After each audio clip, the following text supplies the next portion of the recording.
AEE Nikesh Kumar నివాసంతో పాటు మరో 19 చోట్ల ఏకధాటిగా సోదాలు నిర్వహించారు ఏసీబీ అధికారులు. ఆదాయానికి మించి ఆస్తుల ఆరోపణల కారణంగా ఉదయం నుంచి తనిఖీలు చేశారు. ఇప్పటికి 150 కోట్లకు పైగా అక్రమాస్తులను గుర్తించారు. కీలక డాక్యుమెంట్లు స్వాధీనం చేసుకున్నారు. ఇక అదే అంశంపై మరింత సమాచారం అజయ్ అందిస్తారు.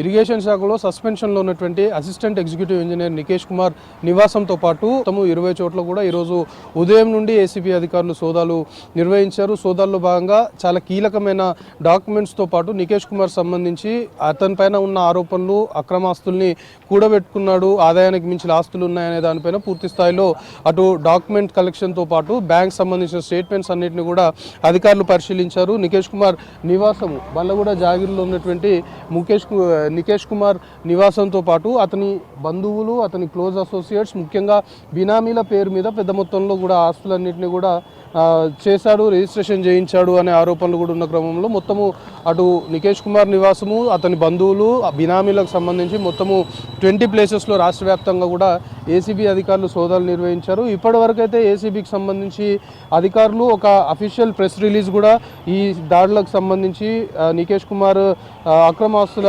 సంబంధించిన వ్యవహారంలో ఒక ప్రెస్ రిలీజ్ కూడా చేశారు. అంటే ప్రస్తుతం ఉన్న దాన్ని బట్టి 11 కోట్ల వరకు కూడా, అంటే దగ్గర 18 కోట్ల వరకు కూడా ఆస్తులకు సంబంధించి వాటిని గుర్తించారు. అవి బహిరంగ మార్కెట్లో 300 కోట్ల విలువ చేసే అవకాశం ఉంది అనేది కూడా కొంతవరకు అంచనా వేస్తున్నారు. ముఖ్యంగా నికేష్ కుమార్ అసిస్టెంట్ ఎగ్జిక్యూటివ్ ఇంజనీర్గా వివిధ ప్రాంతాల్లో పనిచేసినప్పుడు అక్కడ కొన్ని ఎన్ఓసీలు ఇచ్చే విషయంలో కావచ్చు, ముఖ్యంగా ఈ బఫర్ జోన్లకు సంబంధించి కూడా లంచాలు తీసుకొని అనుమతులు ఇచ్చాడు అనే ఆరోపణలు. ఎందుకంటే గతంలో కూడా ₹1,00,000 లంచం తీసుకుంటూ నికేష్ కుమార్ రెడ్ హ్యాండెడ్గా పట్టుబడ్డాడు. ఆ పట్టుబడ్డ వ్యవహారానికి సంబంధించి అప్పుడు దాదాపు 2 నెలల పాటు జైలుకు వెళ్ళి వచ్చాడు. సో ముఖ్యంగా నికేష్ కుమార్ విచారణలో భాగంగా చాలా కీలకమైన అంశాలు, బినామీల్ని పెట్టుకొని పెద్ద మొత్తంలో కూడా ఒక పని కావాలి అంటే నికేష్ కుమార్ ఖచ్చితంగా ఆస్తుల రూపంలో లంచాలు తీసుకుంటూ పెద్ద మొత్తంలో కూడా అక్రమాస్తుల్ని కూడబెట్టుకున్నాడు అనేది చాలా క్లియర్గా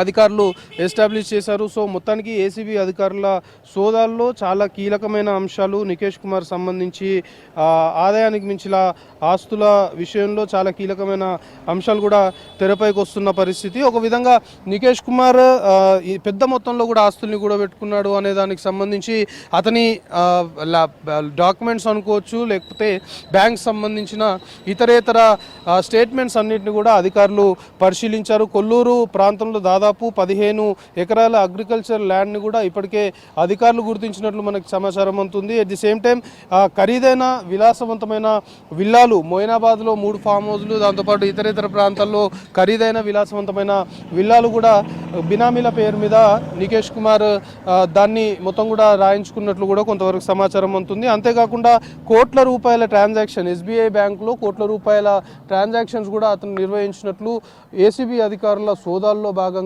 కొంతవరకు బ్యాంక్ స్టేట్మెంట్స్ పరిశీలించినప్పుడు వాటన్నిటిని కూడా గుర్తించిన సిట్యువేషన్. సో ఓవరాల్గా నికేష్ కుమార్ సంబంధించి చాలా వరకు ఈ శివారు ప్రాంతాల్లో, గతంలో శివారు ప్రాంతాల్లో పనిచేశాడు కాబట్టి రియల్ ఎస్టేట్ సంబంధించి బడా రియల్ ఎస్టేట్ సంబంధించిన వ్యాపారులతో కూడా సంబంధాలు ఉన్నాయి. వాళ్ళకు కూడా కొన్ని ఎన్ఓసీలు ఇచ్చే విషయంలో అనుకోవచ్చు, ముఖ్యంగా బఫర్ జోన్లలో కొన్ని నిర్మాణాలు చేసేటప్పుడు వాటికి అనుమతులు ఇవ్వాల్సి ఉంటుంది. సో ఇరిగేషన్ శాఖ నుండి అసిస్టెంట్ ఎగ్జిక్యూటివ్ ఇంజనీర్గా ఇతని పర్మిషన్లకు సంబంధించి కూడా చాలా వరకు లంచాలు తీసుకొని పెద్ద మొత్తంలో కూడా అనుమతులు ఇచ్చాడు అనేది చాలా క్లియర్గా అధికారులు కొంతవరకు ఎస్టాబ్లిష్ చేస్తున్న పరిస్థితి. సో మొత్తానికి ఇతని మోడస్ ఆపరెండి మొత్తం కూడా ఒక పని చేస్తున్నప్పుడు ఆస్తుల రూపంలో లంచాలు తీసుకున్నాడు అనేది చాలా క్లియర్గా అధికారులు అయితే ఎస్టాబ్లిష్ చేసిన పరిస్థితి ప్రస్తుతం నెలకొంది. సో నికేష్ కుమార్ వ్యవహారంలో అంటే ఇంకా చాలా వరకు విచారించే అవకాశాలు కూడా కనబడుతున్నాయి. నికేష్ కుమార్ ఇప్పటికే చాలా